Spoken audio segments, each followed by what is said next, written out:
Welcome to the banker lamp. Please enjoy the video. You begin by calling the main number. This gets you to the company PBX. Dial the main number and listen for the initial prompt. If the system requires waiting, use a pause character on mobile or press the flash key on desk phones to place a brief hold. Once connected to the auto attendant, you'll be ready to enter the extension. Make sure your keypad is active. Some headsets mute keypad tones, and that prevents sending the extension digits properly. You now send the extension digits using DTMF tones. If you used a pause, wait the configured interval, then enter the extension. If not, wait for the prompt that says Enter Extension and type it immediately. For complex menus, tap digits clearly and allow the system to respond before the next entry.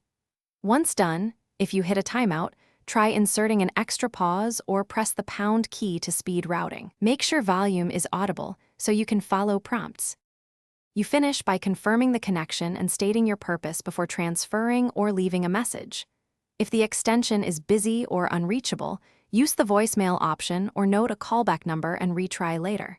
If the extension entry fails, check DTMF tone settings on your device, ensure keypad tones are enabled, and disable headset mute.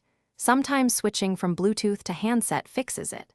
Finally, make sure the system accepts pound. Thanks for watching. If this was helpful, leave a like and consider subscribing. See you next time.